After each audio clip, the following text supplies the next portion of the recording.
ವಚನಾನಂದ ಸ್ವಾಮೀಜಿ ವಿರುದ್ಧವಾಗಿ ಪೋಕ್ಸೋ ಪ್ರಕರಣ ದಾಖಲಾಗಿದೆ. ಹರಿಹರದ ಸಾರ್ವಜನಿಕ ಆಸ್ಪತ್ರೆಯಲ್ಲಿ ಮೆಡಿಕಲ್ ಟೆಸ್ಟ್ ನಡೀತಾ ಇದೆ. ಡಾಕ್ಟರ್ ರಾಘವೇಂದ್ರ ದುರ್ಗೋಜಿ ನೇತೃತ್ವದಲ್ಲಿ ತಪಾಸಣೆ ಆಗ್ತಾ ಇದೆ ವಚನಾನಂದ ಶ್ರೀಗಳಲ್ಲಿ.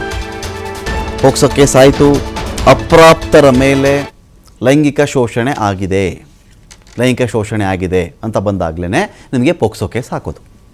ಅಪ್ರಾಪ್ತರನ್ನ ಯಾರಾದರೂ ಲೈಂಗಿಕ ದೌರ್ಜನ್ಯವೆಸಗಿದ್ದರೆ, ಅತ್ಯಾಚಾರ ಮಾಡಿದ್ದರೆ, ಅವರಿಗೆ ಶೋಷಣೆಗಳಾಗಿದ್ದರೆ ಅಂಥ ಸಂದರ್ಭದಲ್ಲಿ ಏನಾಗುತ್ತೆ, ಪೋಕ್ಸೋ ಕೇಸ್ ಅಂತ ಹಾಕಿಬಿಡ್ತಾರೆ ಅಪ್ರಾಪ್ತರಿದ್ದಾಗ.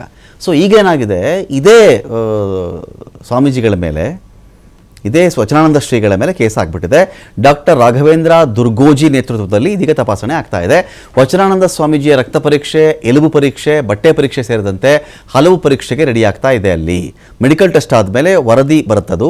ವೈಜ್ಞಾನಿಕ ಪ್ರಯೋಗಾಲಯಕ್ಕೆ ಒಂದು ವರದಿಯನ್ನು ಕೂಡ ಕಳಿಸಿಕೊಡಲಾಗುತ್ತೆ. 15ರಿಂದ 20 ದಿನಗಳಲ್ಲಿ ವರದಿ ಬರುತ್ತೆ. ವರದಿ ಬಂದ ಮೇಲೆ ಏನು ಅಸಲಿ ಎತ್ತಿದಿರೋದು ಅಂಥೇಳಿ ವೈಜ್ಞಾನಿಕ ಸಾಕ್ಷ್ಯಾಧಾರಗಳು ಸಿಕ್ಕಕ್ಕೆ ಶುರುವಾಗುತ್ತೆ ಅವಾಗ ಅಂತ.